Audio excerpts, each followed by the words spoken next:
आओ संत बाबा घटिया घाट वाले महाराज जी के त्यागी जी की कृपा पात्र है। अच्छा। और श्री मलुकपीठ वाले महाराज जी की कृपा पात्र है। बाबा ये गंगा जल है।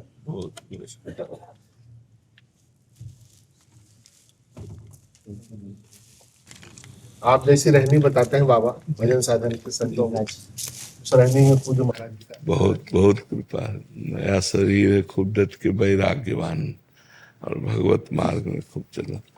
बैठ जा 2-4 मिनट बैठ जा तो दर्शन का सुख ले ले। हम राग रहित तो हो करके निरंतर भगवान के नाम गुण कीर्तन में चित्त को लगाना ही साधुता का स्वरूप है।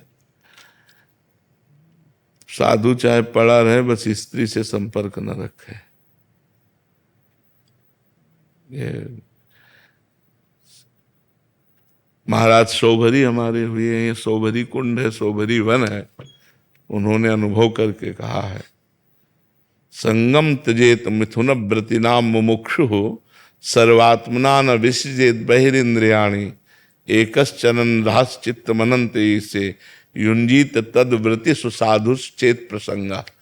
जो मोक्ष पाना चाहता है या भगवान में तन्मयता प्राप्त करना चाहता है, उसे मैथुन धर्म से युक्त प्राणियों का संग त्याग देना चाहिए। मैथुन जहाँ होने की संभावना हो, उस संग का त्याग कर देना चाहिए। संगम त्यजेत मिथुन व्रतिना मुमुक्षु सर्वात्मना न विसृजेत बहिरिंद्रियाणि। इंद्रियों को छूट न दे दे। नहीं, मछली का मैथुन देख करके 50 ब्याह मानधाता महाराज की राजकुमारियों से किए सौभरी जी, तब ये श्लोक लिखे। साधु को, भगवत मार्ग के पथिक को, मोक्ष मार्ग के पथिक को सबसे बड़ी सावधानी रखनी है ये कि माता बहनों से संपर्क पर्सनल ना होने पावे। सामाजिक तौर से कोई मिले, मिलके चला जाए, पर्सनल ना होने। पर्सनल होगा तो भगवान व्यास देव जी ने लिखा, बलवान इंद्री ग्रामो विद्वानमपि करसति। चाहे जितना त्यागी तपस्वी जितेंद्री हो वो गिर जाएगा। विद्वानमपि करसति, बलवान इंद्री ग्राम, इंद्रियां बड़ी बलवान है वो। तो जो नवीन अवस्था, यौवन अवस्था के संत महात्मा साधु जन है, इनके चरणों में यही निवेदन है कि भजन कम बने तो चलेगा, लेकिन स्त्री संसर्ग नहीं होना चाहिए। स्त्री संसर्ग कदापि नहीं। जब तक भगवत साक्षात्कार न हो जाए तब तक इस व्यवहार में ऐसे नहीं फंसना चाहिए। अपना थोड़ा सा करुणामय स्वरूप छुपा के रखना चाहिए, रुद्र रूप रखना चाहिए।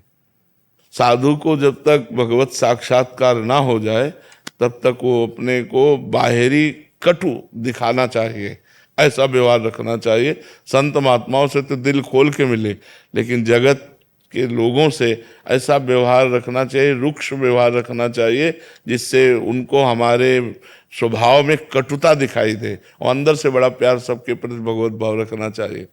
अगर स्त्री संसर्ग नहीं है तो मान लो करोड़ रुपया कोई दिया, हम यमुना जी में फेंक दिया, छोड़ दिया, वहीं छोड़ दिया, कोई मतलब तो कंचन हमें फंसा नहीं पाएगा। कीर्ति रघुनाथ जी की, ठाकुर जी की कीर्ति, कीर्ति तो उसी में जाके मिलेगी। हमारी क्या कीर्ति, हम तो उनके दास है। लेकिन कामनी में स्वयं भोक्ता बन जाने पर सर्वनाश हो जाता है। इसलिए साधक को संगम त्यजेत मिथुन व्रतिनाम मुमुक्षु सर्वात्मना न विसृजेत बहिरिंद्रियाणि एकश्चरन्। अधिक समय अकेला व्यतीत करे। एकश्चरन् रहश्चित्त मनन्ते। इसे इसी बात की पूर्ति के लिए केवल काशी के घाटों में अकेले पड़े रहते थे। अकेले रहना मतलब कभी कभी लालच लगता है कि यार बाबा आपको माताओं बहनों के चरण का ही दर्शन करते थे उस काल में, ऐसे नहीं देखते थे बाबा ऐसे। हाँ, कभी हमारे कई ऐसे। तो इसलिए संगम त्यजेत मिथुन व्रतिनाम में मुमुक्षु। एक ही दोष हम पकड़ पाए हैं अभी तक कि अगर साधु स्त्री से बच जाए तो सब बच गए। स्त्री से बचे, स्त्री संसर्ग से बच जाए तो बचा हुआ, चाहे जितना अरब रुपया आ जाए किसी भी गौशाला में दे दो, खत्म खेल। अभी तुम भिखारी के भिखारी हो, भिक्षुक हो। भगवान पूरे विश्व में कीर्ति है तो भगवान की है। वो कीर्तिमान भगवान है, गुरुदेव है, आचार्य है। वो हमारी कीर्ति नहीं, उनकी कीर्ति है। लेकिन भोग हमारा हो जाएगा, ये संसर्ग हमारा हो जाएगा।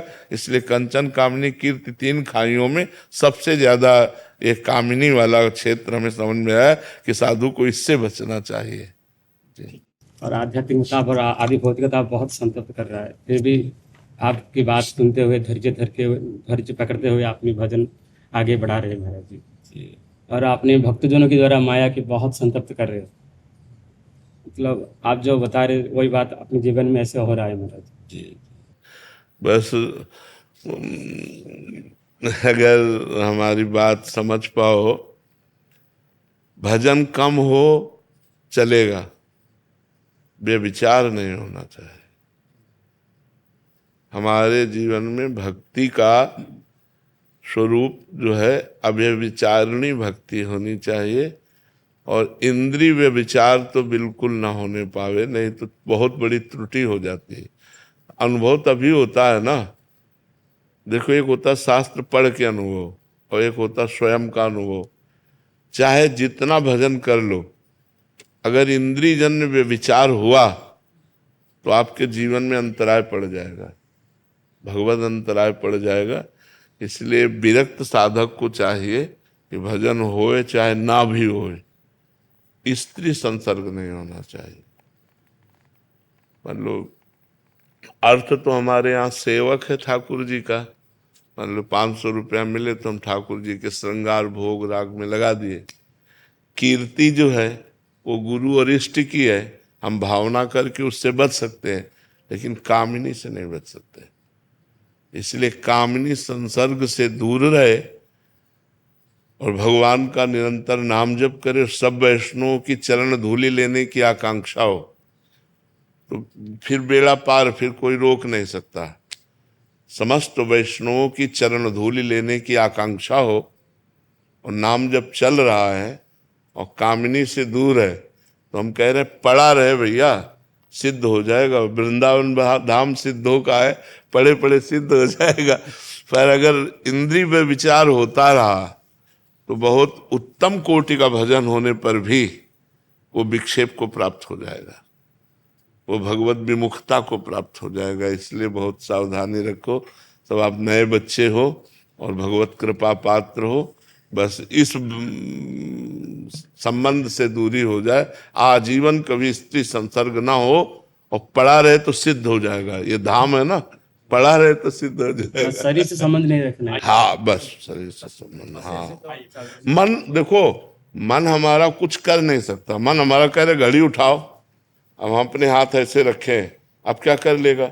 घड़ी उठाओ, घड़ी उठाओ, वो 10 बार हमको प्रेरित करेगा, लेकिन हमें नहीं उठाना। राधा राधा राधा, तो हम बच जाएंगे। शरीर संसर्ग अगर ना हो तो मन संसर्ग को हम नाम जप से ठीक कर लेंगे, मन संसर्ग को हम एकांतवास से ठीक कर लेंगे।